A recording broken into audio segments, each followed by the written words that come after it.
Untuk melihat laporan lengkap statistik, kita klik pada butang statistik. Pilih tarikh mula statistik yang ingin kita lihat. Saya ambil contoh tarikh mula pada 15 hari bulan, sehinggalah pilih tarikh yang kedua, sehinggalah 17 hari bulan September. Kemudian klik button statistik. Ini adalah laporan statistik yang diperolehi. Root di kawasan Permavilla. Guard ID terdapat 2 guard yang bertugas, iaitu untuk shift siang dan malam. Plan Petrol Times bermakna terdapat 220 untuk rondaan untuk shift malam dan 260 untuk shift siang. Jumlah keseluruhannya adalah 480 rondaan yang perlu dilakukan. Actual arriving time bermakna rondaan sebenar yang dilakukan, iaitu sebanyak 150 kali untuk shift malam, dan untuk shift siang adalah sebanyak 156 kali. Jumlah adalah 306. Ini bermakna terdapat 70 tidak melakukan rondaan, ataupun 70 point tidak melakukan rondaan, dan 104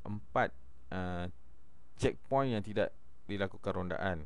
Jumlah keseluruhan untuk tempoh ini sebanyak 174 checkpoint tidak dilakukan rondaan. Dan attendance rate untuk malam sebanyak 68.18%, dan untuk siang sebanyak 60%. Dan ketidakhadiran ataupun tidak melakukan rondaan sebanyak 31.82% untuk shift malam, dan manakala untuk shift siang adalah 40%.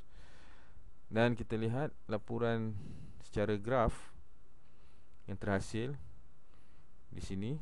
Route untuk Permavilla, dan checkpoint, keseluruhan checkpoint akan dipaparkan secara automatik. Kita boleh lihat di bawah sini laporan untuk setiap checkpoint, seperti di office, di blok E1 tingkat 8, di parking blok E1, dan seterusnya.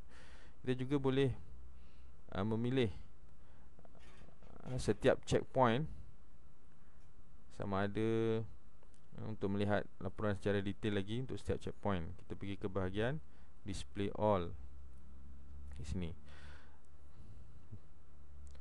Laporan yang berwarna hijau ini menandakan actual arriving ataupun rondaan sebenar yang dilakukan, manakala yang berwarna merah tidak melakukan rondaan. Dan di sini juga terdapat graf, jenis graf yang kita boleh pilih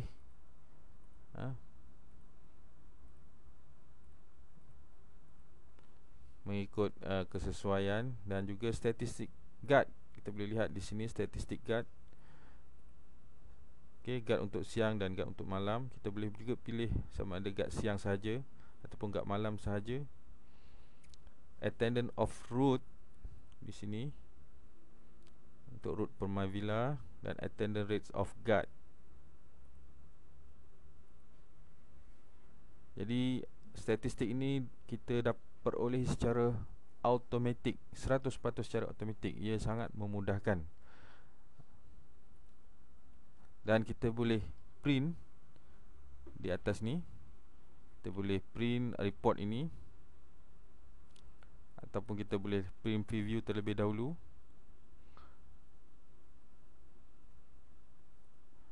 Dan inilah laporan statistik lengkap yang dihasilkan daripada sistem EasyGuard.